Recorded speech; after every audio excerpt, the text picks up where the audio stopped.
No mai haere mai, ko rotatu. Ko Graham of Monteith toka hapu, ko Hasty toka whānau, ko Holland toka whānau, ko Shane Tene. Welcome, folks. I'm Shane. They officially call me the Global Delivery Lead here at SoftEd. But I'm not the focus today. I've got the privilege of introducing my good friend and colleague, Andy Cooper, who is our Head of Strategic Development at the Skills Group. I've had the privilege and pleasure of working with Andy for most of the last 12 years, and it's been an absolute joy. He brings a lot of diverse experience and a truly inquiring mind to everything that he does. And in that head of strategic development and innovation space, Andy's been doing a lot of work looking at what's possible and what's potential in the realm of generative AI. And our webinar today is just that, harnessing the power of generative AI. So Andy, welcome, and I'm going to hand over to you. Great, thank you, Kia ora tātou. Thanks, Shane, for the great introduction. So I'll just share my screen. So what I'm going to do now is just give you a brief overview of the what we're going to cover. So firstly, we're going to do a very short video on what is generative AI, just to help everyone understand some of the concepts and terms. Then we're going to look at prompting. So prompting is again, you'll hear that in the video, what it is if you're not familiar with AI, but it's how you interact with AI and why that's important. We're going to also cover a lot of detail on the sort of everyday uses. So I'm going to try and specifically think about it largely from a business context. So what are the sorts of things that you can use AI for now? We'll also look at the future and sort of predict somewhat where I see that moving. I'm going to cover the different tools available. So a lot of you may be familiar with ChatGPT. That was the first generative tool that I guess most people are familiar with, but I'm going to look at some of the other ones around and give some examples of their strengths and weaknesses. Also, you're going to be using the enterprise version of Microsoft Bing Chat, because that's the tool that a lot of you will probably have access to or soon have access to. And that's the one that I would expect most of you use most of the time, well, certainly at work anyway. We'll look at some other tools, what they do, how you might use them. And then I'm going to focus a little bit more on the future. So it's very hard to predict that. This area is moving so rapidly. It's unbelievable. So trying to predict the future and AI, let alone the future in anything is always difficult, but I think it's become increasingly difficult. But I think we can see some trends that I'll cover, which I think will be useful for people to know about. We're also going to touch on some of the downsides, the things to be aware of, and I guess the dark side of AI as well, because wherever there's a new tool that promises to provide quite a lot of potential, there's also potential for misuse or abuse. So I think it's pertinent for people to be aware of that, that with this great power, it also becomes an opportunity for that to be used in a not so nice way. And then I'll just finish off with, just a little bit of a prediction on the future. But I thought it'd be useful to start with a video. So we'll start off with that, just to give you an overview of this whole topic. Greetings, guests. I'm Andy, AI, your friendly AI bot. Ready to embark on an enlightening journey through the world of generative AI? Let's dive right in. Imagine a digital artist, painting, composing, or even writing. That's what generative AI is all about. Unlike traditional AI models that focus on making predictions or decisions, generative AI aims to create. Whether it's generating a soothing piece of music, crafting a visually stunning image, or writing an insightful piece of text, generative AI is the creative force behind it. The roots of generative AI can be traced back to reinforcement learning, RL. Imagine training a digital pet to perform tricks using rewards or penalties. Now, imagine applying the same principles, but instead of teaching tricks, we're teaching the system how to create. That's how generative AI has evolved from its origins in RL. Now let's talk about large language models. We're essentially digital librarians with a massive repository of text, conversations, and data points. All these elements come together to enable us to generate human-like responses to a wide variety of queries. You've likely interacted with chatbots like ChatGPT, and you might wonder how we actually function. It starts with a prompt, which is essentially your conversation starter. When you initiate a conversation with a prompt, it sets the ball rolling for us. We then use that prompt to sift through our massive databases to predict the most likely next word or phrase that should follow. For example, if you start a sentence with, "The weather is," we might predict the next word to be sunny, cloudy, or pleasant, based on the patterns and past interactions we've learned from. But that's not all. In the world of AI and chatbots, words, punctuation, and even spaces are considered tokens, or pieces of a puzzle that help us make sense of language and generate coherent sentences. We also operate within what's called a context window, which is the stretch of conversation we can remember. It moves as the conversation progresses, so if the conversation gets too long, we might forget the earlier parts. You might wonder why chatbots sometimes provide incorrect or seemingly random answers. This phenomenon is often referred to as hallucination. Chatbots rely on patterns in the data they've been trained on, but they don't actually understand the content. If a query is ambiguous or if the chatbot's training data has inconsistencies, it may generate a hallucinated response. It's important to remember that while chatbots are powerful, they're not infallible. So, there you have it. By combining the elements of prompts, tokens, and context windows, chatbots like me craft responses that aim to make your digital interactions as seamless and engaging as possible. The next time you interact with an AI-generated piece of content, be it a chatbot response, a piece of music, or even a piece of art, remember the fascinating world of generative AI that powers it all. As for the future of generative AI, only time, and perhaps a bit more coding, will tell. Thank you for joining me on this journey, and stay tuned for more fascinating insights. Okay, so just to give you an idea, so as you probably have guessed, that was all AI generated. So, and I think did that purposefully just to give people an idea of how far the technology is moving and how quickly. So while it's not perfect, you can tell just by the intonation and some of the video choices and so on, it's pretty good. So the tools that I use to generate that, so I used ChatGPT for creating the script. I equally could have used Bing Chat. I used Pictory AI as the main tool. So you probably saw that at the end. So Pictory is a text to video tool. So basically what I did is put in the script, and then it generated, it basically went through, looked at what the words were, and then found videos. It had a library of about 6 million videos, and then matched the words with the videos.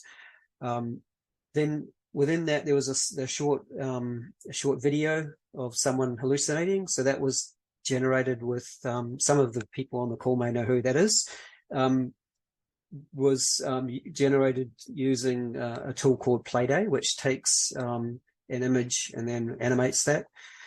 And then this presentation itself, so I'm not using PowerPoint. I'm actually using an AI tool this time around for generating presentations called Gamma.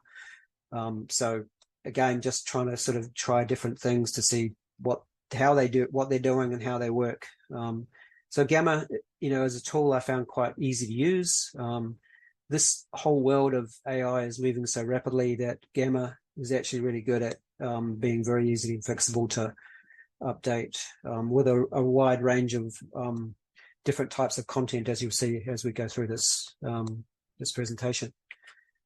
So I'm going to start off with prompting. So prompting, as you would have seen from the video, is the way we interact with these chatbots. So think, why is it important?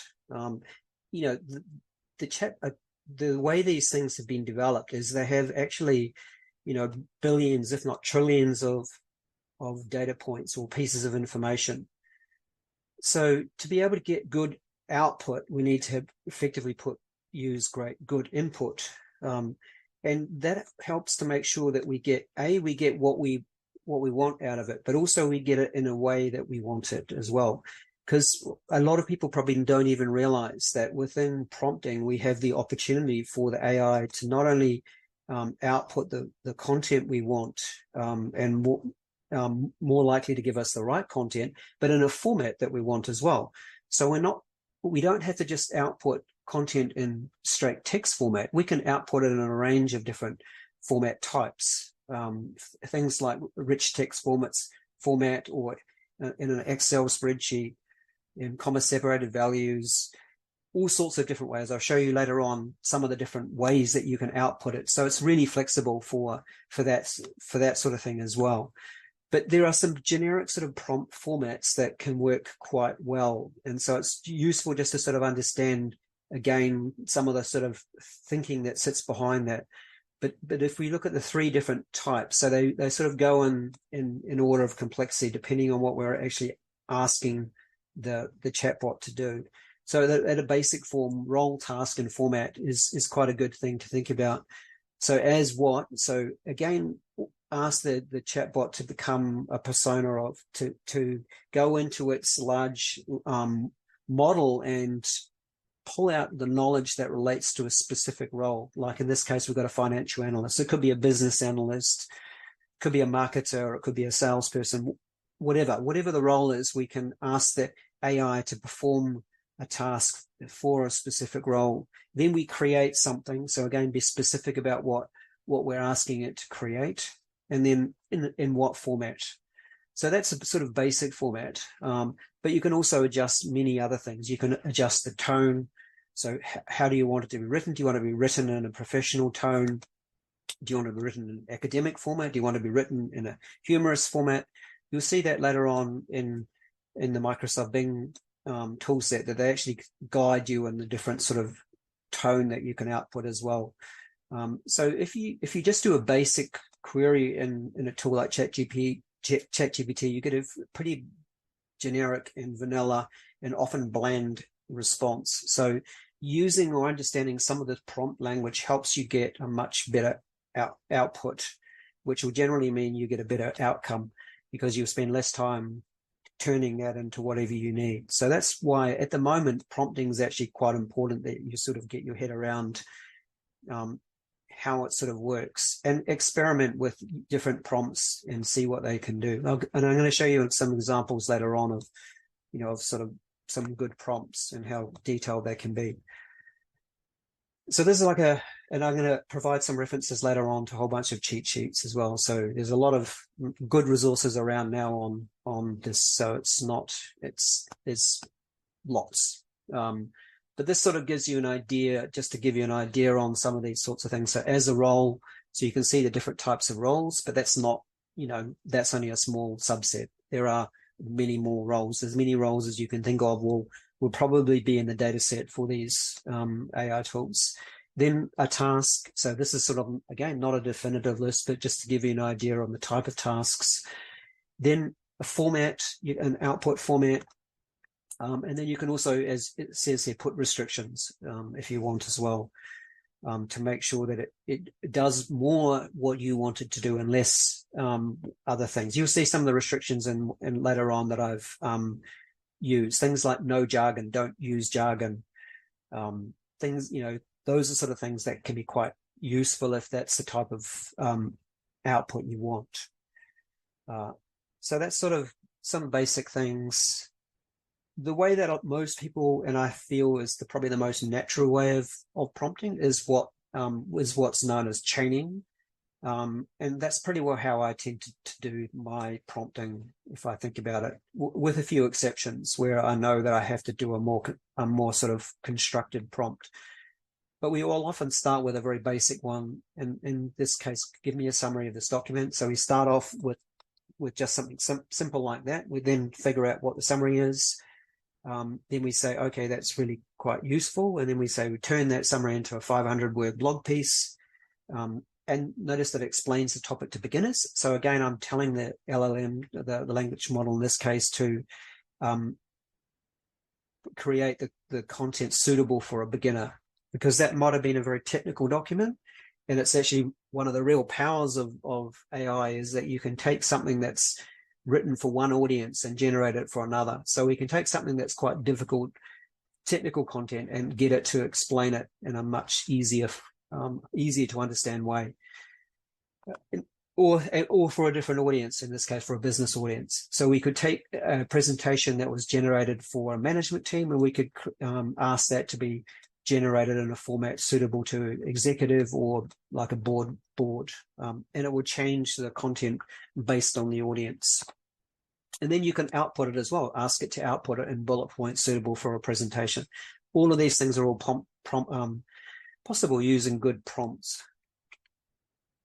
So there, as I mentioned, there are a lot of prompt libraries around. So I have in this presentation that you'll get access to, there'll be links to some of the good ones that are around. Lots of libraries of these sort of tools. And the one that I've attached here, the best ChatGPT sheets, is a list of about 5 or 6 of them that if you look through them, you've pretty well got most of the things you need to understand.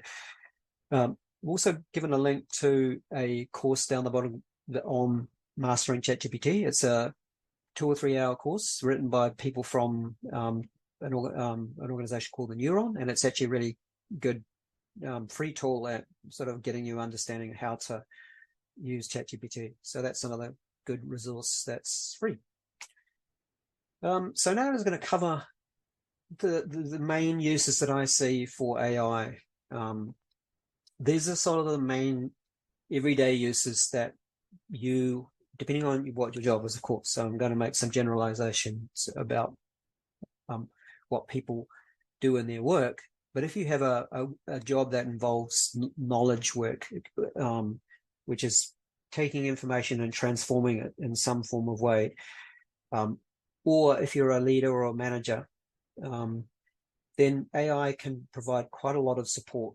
And as you'll see over time, what we're starting to learn now from research that's coming out is that when applied appropriately, we should and could expect over time that we could probably save up to 20%, at least 20% of our day from using AI to assist us to become more productive. So that's, if you think about it, 20% is quite a substantial saving. So it could be higher than that, up to 40% in some studies. Again, it'll depend on, I'm not saying every job and every role will benefit by that amount, but this is probably not atypical from what we might hope to get from some sort of benefit over time. So anyway, that's sort of the context. So what are the sort of things that currently AI can be used for? Content generation is probably one of the major and biggest things now. So creating content on specific. So we had that example before. So find an article, summarize it, create a blog post. So this could be an internal summary. It doesn't have to be a blog post, but let's say, as a real example, a interesting report comes out on a specific topic. Like, for example, I'm interested in AI. I see a really good AI article come out. I know that people are not going to want to read the whole thing, so I can use the AI to summarize that and then provide a TLDR, the too long, don't read or didn't read, 500-word summary of that, and then maybe encourage people to read the further thing. So that's an example where it for content generation, it can be used pretty easily. So you need to be quite good with your prompting when you're doing content generation to avoid it coming across pretty bland, which it will do if you don't provide some good prompts. Email drafting, again, so you've seen the examples here that, again, these things will be built in, by the way, as well. So the next generations of the Office tools, if you pay for them, will have a lot of this built in. So these things can be, can be used to help, I guess, generate a draft of an email. Notice I'm using a draft to, again, I think just help speed up. That can also be quite, how I found them quite useful is for sometimes for difficult topics, like this one, the customer support example here. You're struggling to think about a really good way of saying something. I found that AIs can be really quite good at putting things across in a way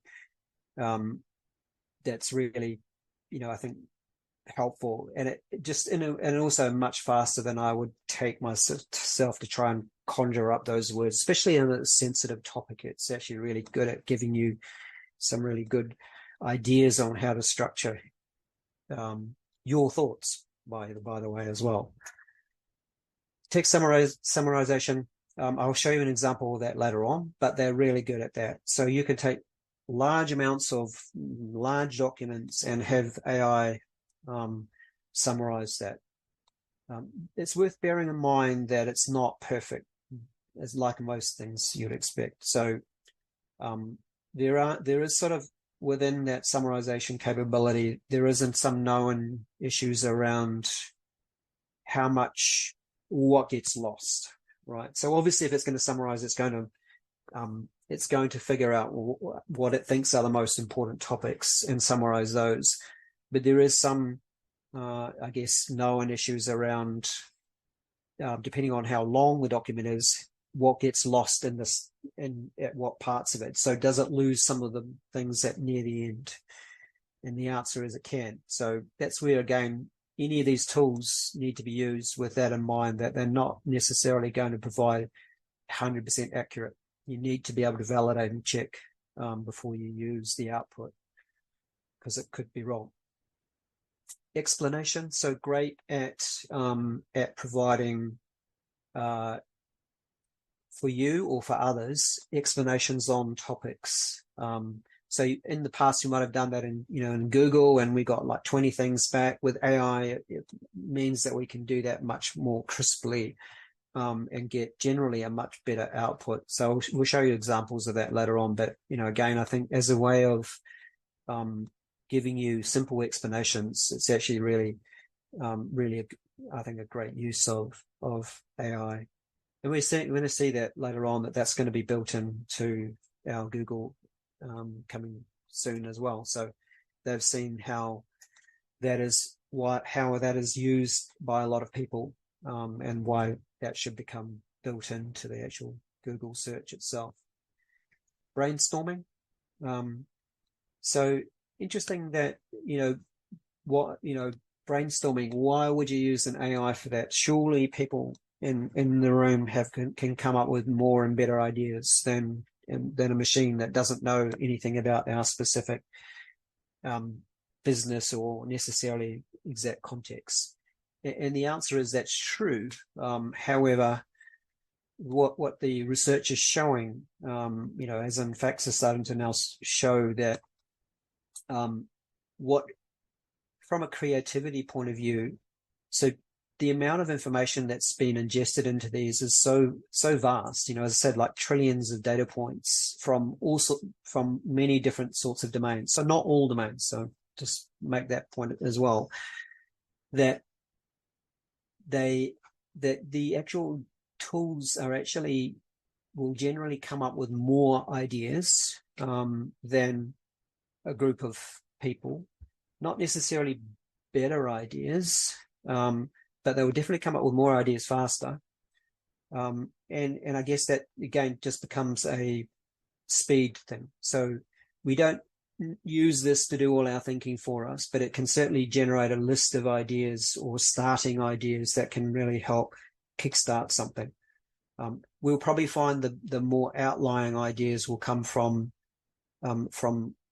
people in the room as well. So that's why we should never just use this on its own, but certainly it can kickstart, or it can, if you're short of time, it can be a real time saver for generating ideas. Creative writing. So again, I've seen people say AI can't write. It's can't do it. It's not good. And I guess that is true to some degree. it's not as good as the best writers. And I think that's probably a very accurate and fair point at this point. But it's better than most people. And it can be good and in fact really good if you give the right sort of prompts. So again, creative writing, AI can do a pretty good job on that at the moment. And like everything in this space, it's going to improve as well. So what was good last year, is much better this year. And so we can only predict that with the sort of exponential rate it's going, that it'll be even better next year. So this, I guess people use that as a way of saying, well, whatever my role is, let's say I'm in marketing, or my role is safe because I'm a much better writer than AI. And I guess you may well be at this point, but you can't rely on that forevermore. So this is one of the things that we need to sort of be aware of, that these are improving. And also with good prompting, they can also be a lot better than a generic output. So if you haven't got a good prompt, then you're probably going to get a pretty average responses from a creative point of view as well. But it just, it's sort of a small example. I mean, I've used I've used ChatGPT to create poems, and usually I've done that sometimes, and as a bit of humor, but often as a sort of way of when someone's leaving, or the organization or something, and as a way of sort of thanking them. And what they can generate, if you don't say there's no creativity, then I would, personal experience say that's not true, because what ChatGPT was able to generate was something that, effectively had most people in tears. So, if that's not creativity, then, and say, well, what is? So again, I think, we can expect these tools to be good for all sorts of different things, including creative writing over time. Problem solving, again, great for that sort of thing. So you've got a gnarly problem, good to be able to use AI as a sort of soundboard. Chances are it's seen that problem somewhere. Now, there are some limitations to that.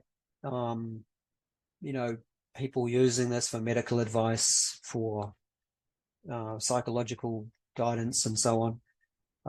I mean, interestingly, there are people who say that they prefer that, but again, it's not. I'm not here to say that one is better or worse, and I certainly wouldn't say that you replace them. But they can be good for that one-to-one coaching. So because of the type of information, you would want to be very careful around which tools you are using for personal information or for personal company information. So you would only want to be using the tool that you knew was secure. And I'll cover some of those later on to, if you were, for example, using the AI to help provide some advice on a difficult issue, then you would obviously want to make sure you had a tool that was secure to do that. Then we get it industry specific. So the chances are that ChatGPT or Claude or one of those tools knows quite a lot about your specific industry.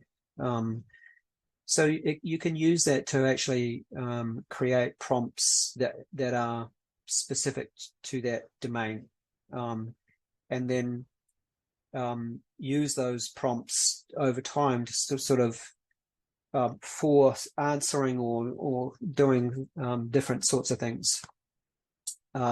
You can also, as you see here, you can also use it to generate a guide for itself as well, which is quite a good meta use of these tools. Generate prompts, they do that quite well. Code, for those of you who are in the programming space or want to learn a bit about programming, they do that. So are they at the level of an expert coder? No. Are they getting better? Yes. Do a lot of coders use them? Yes, indeed, because again, they speed up speed it up. They're great for checking with problems, trying to problem solve. But also for non-coders, they help generate. So if you want to take an idea and generate something and see what it looks like, with these tools now, you can do that. You don't need to know how to program in a specific programming language. Language translation. So Brian, who's on the call, mentioned before that how he uses ChatGPT for te reo or Māori translation. Yeah, again, they're really good at that sort of thing as well. So they can easily translate from one language to the other. Humor, can't miss that in my sort of world. They're not, if you ask ChatGPT to tell you a joke, they're terrible. But what they do really well is to sort of some level of contextual. So create a humorous poem on a specific topic, or take some context and put it to the, change to the lyrics or to the sound of a specific song. That sort of thing works really well. It's quite fun. So yeah, those are some of the main sort of things that I see people using, and I think if you apply some of these, you'll start getting quite a bit of benefit. I see a few Q&A, so just let me have a look at those. Just a couple of, I'll just take these questions. So how do we maintain our thought leadership stance by specialists now that AI can create content so quickly? So Sarah, yeah, that's a good point. And I guess the way I would look at that now is that, I don't think, if you're in the content creation space, then, I think people would, over time, would worry about what their role will be. But the best content creators now are still better, as I said before, than AI is. So if you're a great content writer now, then, you're still going to be better than AI. But as I say, I think that's changing. But if we define, if we think about your role, Sarah, in marketing, so while you do generate content, you have a lot of other things you do in your role in marketing. So if that can speed up that area for you, then it becomes about a productivity gain. So if you can use AI to kickstart something that might have taken days, then that's a benefit and bonus for you. So I would just say, your value will shift from being known, being a great content creator, to being someone that gets a lot of stuff done in a wide variety of areas. What are the ethical boundaries of passing off AI as your thoughts? Yeah, that's a good point. It's an interesting one. I think a lot of things now are going to require, over time, people will require that to be disclosed. Yeah, I don't know the answer. I think depends on how much input you've had as well, would be part of the answer. If it's totally all machine generated, then you haven't had a lot of input. So I guess you should acknowledge that. If you've had a lot of input to it, which a lot of people do, then again, maybe acknowledge it that way as well. There's, if I can throw in a tuppence worth here on that one, there have been some statements from, for instance, the US copyright authorities that you may not copyright content generated by generative AI. Yeah, exactly. So what else are there? Are there any circles, industries, applications where you would not suggest not leaning into AI? Yeah, it's that there will be some that the information there's not enough information on, and I can't answer specifically which ones at this point, but I would suggest potentially if you're in government, there may be specific elements of that perhaps they don't have good knowledge about. But I think that's where you've got to really just evaluate it yourself and work out, is what I'm getting back, does it make sense? Does it actually, align with what I would have come up with? And if the answer is not, then start steering away from it. But yeah, and I guess also areas that, I mean, there have been specific examples like legal, where people have tried to use these tools to provide evidence, and they made up, the ChatGPT made up the references.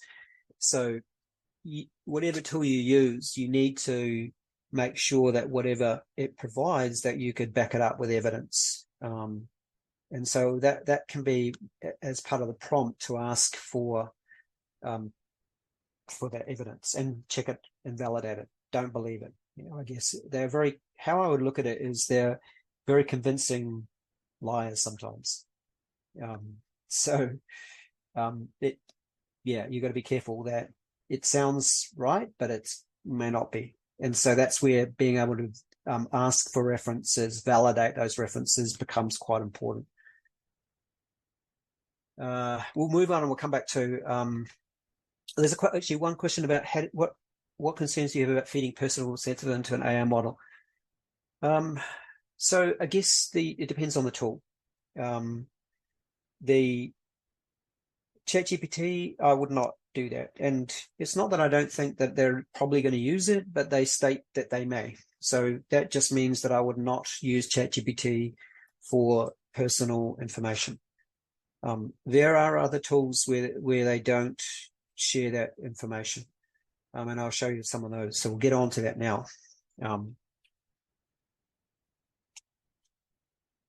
Okay, so these are some of the tools. So we're going to run through these quite quickly. So ChatGPT's been out for a year now. The free version that probably a lot of you are using is known as ChatGPT 3.5. It's pretty good. It's being updated. And, I think given it's free, it's still probably up there with the best AI tools around. ChatGPT 4 is the paid version. So that's $20 a month. And it was just a new big release came out just a couple of months ago. And that new version of ChatGPT 4 is pretty amazing in what it can do. And I'll show you some examples later on in terms of how it manages different types of input. So it used to be that the way you would input information is you just type it in. Now you can talk to AI. It can talk back. So the days of, the Babelfish and is almost getting there, where you'll be able to have simultaneous translation through AI. So they're becoming what is known as multimodal, which means, you can input in one various form, that's sound, it's text, image, and then output in various forms. And so ChatGPT 4 is still the gold standard in the chatbots by far. Now, for those of you in organizations, they will probably have access to Bing Chat Enterprise, and I'll show you that in a minute. So that's the tool that a lot of organizations are rolling out. Now, the good thing is that Bing Chat Enterprise is actually uses ChatGPT 4 under the hood, so it's pretty good. It's not as good as ChatGPT 4, but it's, given that it's secure and that it's for organizations free, it's good enough for most users. So that's the one that most of you will have access to most of the time. Other tools that will show Bard. So Bard was Google's chatbot, and I'll show you that later on. It has some good things and it's getting better, but it generally has not done very well. And the main reason was that it wasn't actually very good. But having said that, it is getting better. And they have a new model coming out soon that's supposed to be very good. So we'll wait and see. Perplexity is another tool that some of you may have heard of that I'll show you again. It's pretty good for summarizing things. And then the bottom one is X, other way, aka Twitter. So Elon's, interestingly, he was one of the founders of OpenAI. That's the company that behind ChatGPT. He's created his own chatbot called Grok. That will be available for people who have the paid version of Twitter, which apparently is going to be quite interesting. It's sort of a chatbot with an attitude. So it will give you an answer and it will probably mock you at the same time. And that's probably quite reflecting the founder's person, well, not the founder, but the owner's personality. So anyway, lots of good tools around. ChatGPT is still the gold standard in my view. Claude, I'll show you later on, is good for summarizing large documents. Let's get them actually look at some of these tools. So we'll start with an example for Bing Chat Enterprise. So this was a real example that I had from one of my colleagues. So he runs, he's the head of finance, and he said to me, "Oh, Andy, can we use Bing Chat to create me a job description for accounts payable role?" And I said, "Sure." And so he just went in and just, generated, put it in there, and out pops a job description for accounts payable. So just before we sort of look at that, but just carefully note, so this is Bing Chat Enterprise. This is the commercial version of Bing Chat. Notice it says protected. Your personal and company data are protected in this chat, right? So none of this information will get out of your organization. So that's one thing to be aware of. And that's one thing the reason why I would use this tool for personal or company information. And I would not use ChatGPT. So Bing Chat Enterprise is currently one of the tools that I would definitely recommend you use if you're using it in your organization. So most organizations that are on a Microsoft plan will have this available. If not, ask your IT why they haven't, like I did. And then suddenly it was available. So this is what it can do out of the box. Not bad, pretty good. But how about we actually do a more detailed prompt? And so this is maybe a little bit over the top, but just to give you an idea of a more constructed prompt. So again, won't walk you through everything there, but it's like it just describes who they are. An HR specialist will focus on job recruitment. It also specifies it's a New Zealand organization. It specifies what we're asking for it to generate. Then it also talks about the tone that it wants. Says what we don't want. Remember I said that before, you're going to ask the note, some user-friendly from overly technical jargon, and then reinforce why this is important. So this is a really detailed prompt that you wouldn't necessarily just create off your top, but what I would hope over time is organizations start creating libraries of prompts for sort of main things like this. So if this is a really good one, then our organization will have a library of these prompts that we can go to for the most common types of requests, and we can adapt and adopt that. And once we use that, we get a much better output. He says, hopefully. One of the things that I was saying before to the other panelists, that AI, because of the way it works, it's not like a normal computer program where generally if you put an input in, you get the same output, and you should expect to get the same output unless there's a bug. With AI, the way it works is it's somewhat unpredictable. So you'll never get the same output exactly this ever again. So if I did this same prompt again, I'll get something probably quite similar to that. It won't be exactly the same. So that's one of the challenges, in a way, I'll cover later on the challenge section too, is that, that can be a downside in that they're not always predictable. So what I'm going to do now is just show you how, so that's just the basic query capability of Bing Chat. But if we go over here, we've actually got some other capability where this again uses sort of some pre-prompt formatting to make sure we get the sort of better output that we're looking for. So what I'm going to do now is I'm going to say that summarize, provide me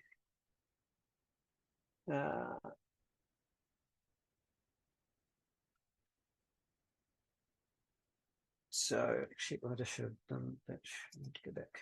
Whoops. There you go. I've lost it. Oh well.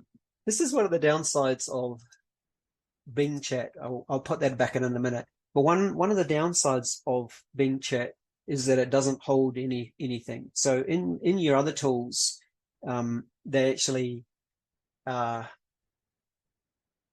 all your conversations. Now with this one, it doesn't, and that's a security feature. So it doesn't retain anything. So therefore it doesn't store it. It was there. There you go. It was just me. Pibkick. Right. So now I can go back. So what I'm going to do now is just asking it to give me 6 bullet points on this job description. So I'm summarizing that. So this is a pretty basic example, but hopefully you get the idea. So it looks through all that content. Whoops, I didn't quite do the right thing. I've got to output that. Right, make sure I output in the right format.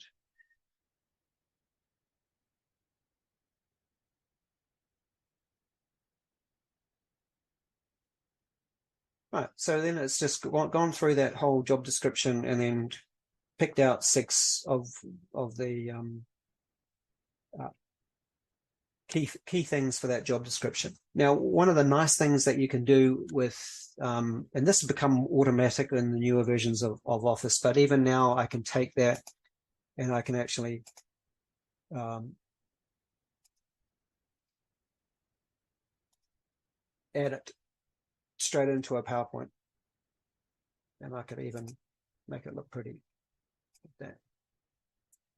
So again, this is sort of thing that you can be able to sort of use this for creating reports. You sort of, in this case, a job description, and I could take that into but that could have been equally a report.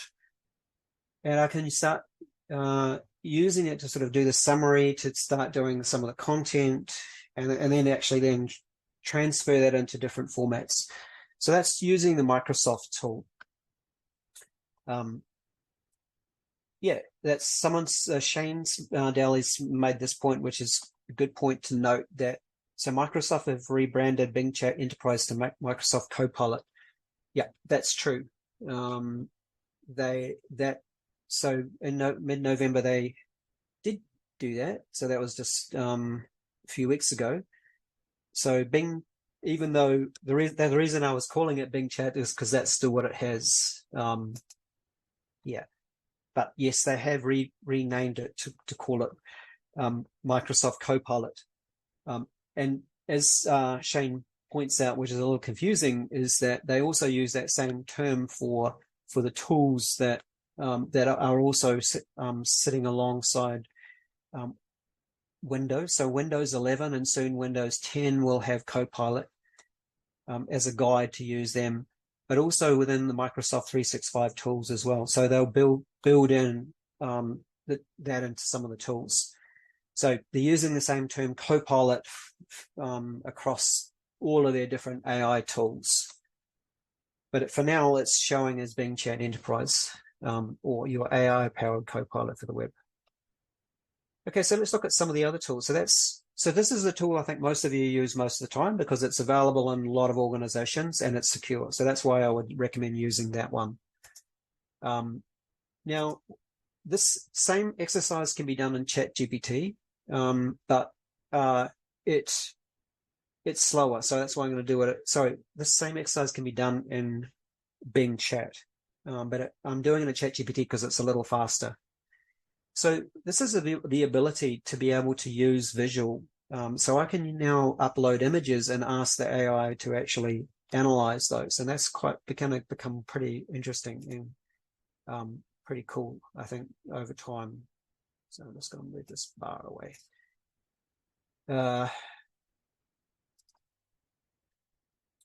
So I just upload this image and I have a quick look at it. But this is a technical drawing illustrating that someone drew, illustrating how long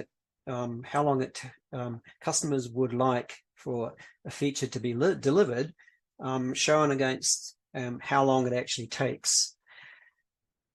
So what we can do is actually put in a query. So I've got query.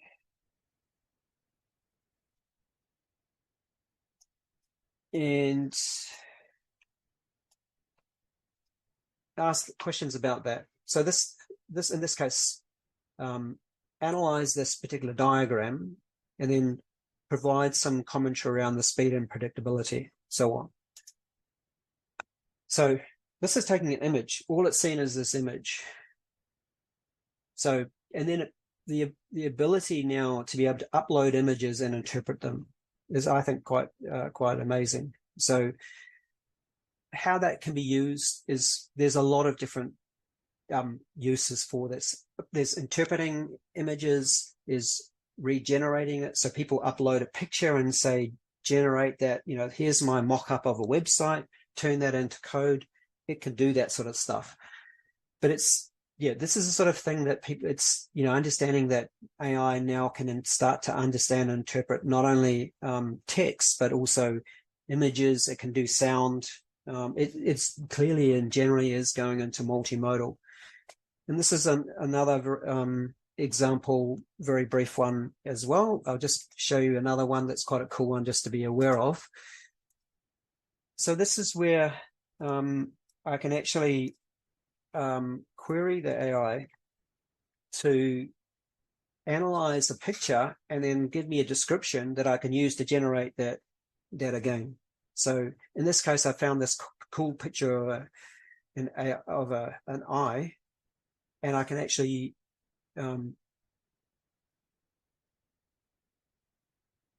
gives me the prompt effectively here, and then I can just, with ChatGPT and also with Bing, I can actually generate images too, and I can just type that in and I can reproduce it. So that's, if you've got a picture of any sort of thing you can imagine, you can actually use that query to actually generate something that will look quite similar to that. So that's quite an interesting, useful thing. So we'll have a look at it and see what it comes up with. But this is not that's that one. It's not bad. I've seen it do better than that. But again, you could regenerate it and do it again. But if you've got something you really like, you can use that prompt and it'll give you that sort of output. Okay, so we'll move on from so again, remember, this is in ChatGPT, but you could do that inside Bing Chat for Enterprise or Bing Chat, the free version as well. Okay, so this is Bard. So I'm not going to spend a lot of time on Bard because I said Bard. It's not quite Bard equals bad, but it was, but there's a few use cases for Bard that are quite good. One is it can summarize videos. So if you've got an interesting video that you don't have time to watch, you can actually prompt Bard to give you some bullet points on it. So I'll just quickly show you that. So this is a video that I saw that looked interesting. So it's going into YouTube. There's an Andrew Huberman talking to Adam Grant, two people I really like. So I thought that looks interesting, but I don't have time to watch it now. And so anyway, this is the very short summarization of what's a 3-hour video. So that's the video. So that does that pretty well. The other thing that it's quite good for is you can actually link it to your Gmail, and it'll actually can summarize emails. So you can say, find, emails from this person and summarize any requests that I've been asked to do by them, and it'll do that. So Bard's good for certain things, but generally I would stay away from it. It's also not secure, so it wouldn't be useful for most people from a work situation. Perplexity is another one that I suggest if you haven't looked at it, you do, and it's like the smart Google search. So this is an example of it. So you can type in a query on a particular topic. So what is Q star? So this is this big thing that people have been talking about that caused OpenAI to fire the CEO.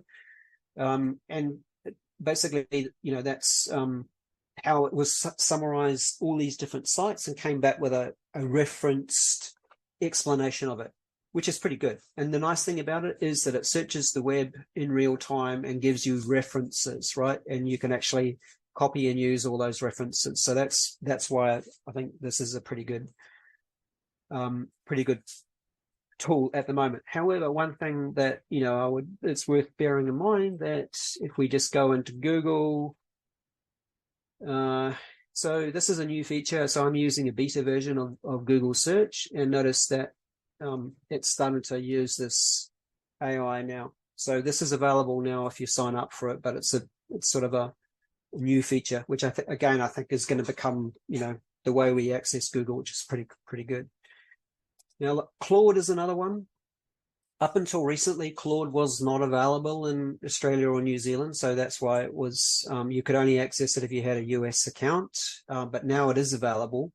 So Claude was set up by people that used to work at OpenAI and left about 3 years ago and set up a company called Anthropic. So Anthropic's got a lot of funding from people like Amazon and is actually a really good tool. So it's worth playing around with if you haven't. Now, what its main benefit is that it does huge documents. So if you've got a large number of documents you want to summarize, it's the best tool for that. It also, in my view, generates the most usable content without any extra work. So Claude, play around with it. The other key benefit is that they guarantee that your information is kept private as well. So it's not going to be used in any form of training. So those are the main tools. So before we get to the last question, I'll just rattle through some of the other points that I was going to cover on the tools. So there are other tools that I'll give access to in this. Lots of other tools. Challenges, ethical, people worrying about where the data came from. Is Shane mentioned before about use of data. That's still a bit grey. Although Microsoft and OpenAI guarantee that if your company gets sued for using AI content, then they will cover the cost. So again, these organizations are making sure that AI content is not going to hold you or your company criminally, by using the data. There is definitely bias in there. It's a classic garbage in, garbage out. If the data is not good, then you can get definitely some bias in there, and we see that with the image generators can often come up with some very stereotypical images of people. Understandable. Again, as I said before, you can't explain the way what comes out of an AI is not. It doesn't tell you why. It uses some very complex algorithms to determine that, and it's not easy for it to explain that. The other thing that's environmental worth understanding is that AI systems generate and use a lot of power. So there's an environmental potential issue around with that as well. So what do we see in the future? AI everywhere. We're already seeing that. We see bigger, more powerful models. Security was an issue 6 months ago. Now with tools like Bing Chat, it's becoming less so. Enterprise tools coming around. Microsoft releasing the Copilot tools just the start of this month. We'll see it becoming everywhere. It's in Zoom. It's in every tool you can imagine. It's got AI built in now, and we'll have more and more of it. A glimpse in the future, that's Microsoft's tools. I'll leave the video for that if you haven't seen it. Pretty cool. The new version of Office with all the AI built into it. Just leave you with some sayings. I think some of these are quite pertinent. The one that I would leave people to think about is AI is not going to replace humans, but humans with AI are going to replace humans without. So like every technology shift, my only advice is, understand this, embrace it to some degree, figure out what it can and can't do, and work out how you can potentially benefit from how you can get that 20% or more productivity gain. Okay, that's my quick finish. Whoa, exactly on time. Andy, I do want to get to that last question, bias and ethics. You touched on it briefly, but is it possible with good prompting to actually remove the bias that is built into a lot of the learning? Yeah. Well, yes, because you'll find that in the corner of the AI is the information you need. It's just that it's vast room. Just think of it as like the universe, and then somewhere in that universe is the good information you want. And so, good prompting is probably the way of getting a good output. Because what would happen as an algorithm is that the bad content has overridden it, and so over time, hopefully, good triumphs over evil. Indeed, Andy, thank you so much. The presentation will be shared to folks who attended our webinar, and folks. Yeah, we really appreciate you taking the time and to come and listen to this today, and we hope it's been valuable. And feel free to reach out to us. Thanks, Shay. Thanks, everyone. Fun times.